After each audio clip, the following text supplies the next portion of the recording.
There has been a major development in the shocking Northwest triple murder case that we previously reported on. The man police were desperately searching for has now been arrested. And the circumstances surrounding his arrest are remarkable.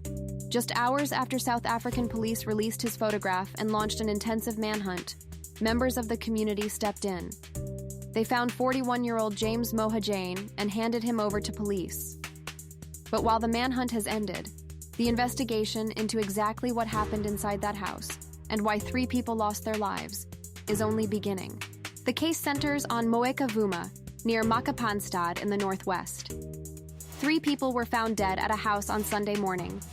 The victims were identified as Moipone Lefoka, her sister Esther Lefoka, and Esther's boyfriend, Tshepo Molekwa. According to police, the 3 had allegedly been hacked to death with a spade. Police said the victims had last been seen together at Molekwa's home, and when officers arrived at the scene, James Mohajane was nowhere to be found. But investigators made an important discovery. His cell phone was allegedly found at the crime scene. At that stage, police had a suspect, but they didn't know where he was, and an intensive manhunt began. Police publicly identified Mohajane as the man wanted in connection with the 3 murders. His photograph was circulated through the media and social media as investigators appealed to the public for information. Police also warned members of the public not to approach or confront him, but instead to immediately contact law enforcement with any information. The situation could have developed into a lengthy manhunt. But then something happened that police weren't expecting. The community got involved. On Thursday morning, August 27th, the search for Mohajane came to a dramatic end. According to police spokesperson Brigadier Athlenda Mathe, at approximately 9:30 in the morning, members of the Moeka Vuma community handed Mohajane over to police. This happened less than 12 hours after SAPS had issued its public alert and circulated his photograph. In other words, the suspect who had allegedly disappeared from the crime scene was suddenly back in police custody. The community's response was immediately praised by senior police leadership. Acting National Commissioner Lieutenant General Puleng Dimpane thanked the community, as well as members of the media and social media users who helped spread the alert. Police said the rapid response demonstrated the important role communities can play in helping investigators locate wanted suspects. The arrest is a major development, but an arrest is not a conviction. Mohajane is now in police custody while investigators continue building their case. And there are still major questions that need to be answered. What exactly happened inside that house? What led to the deaths of the 3 victims? Was there an argument or confrontation before the killings? And most importantly, what was the motive? At this stage, police have not publicly confirmed a motive for the killings.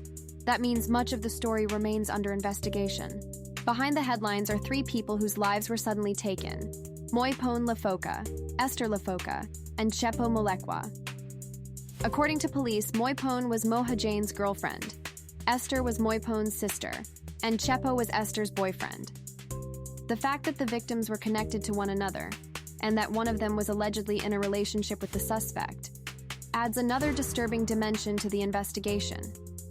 But investigators will now have the opportunity to examine the evidence, reconstruct the final hours of the victims' lives, and establish exactly what happened.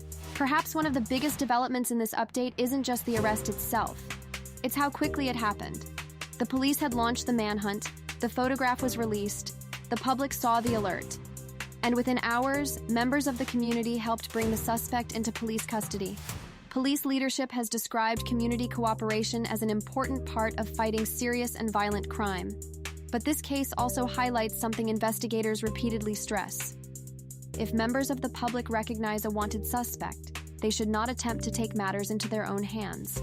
Information should be passed to police. In this case, the community's actions helped bring the manhunt to an end without police having to continue searching indefinitely. So, as of this latest update, here's what we know.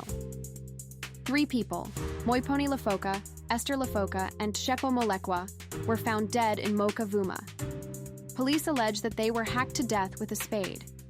James Mohajane, 41, was identified as the suspect police wanted in connection with the killings. His cell phone was reportedly found at the crime scene. He was not there when police arrived. An intensive manhunt followed.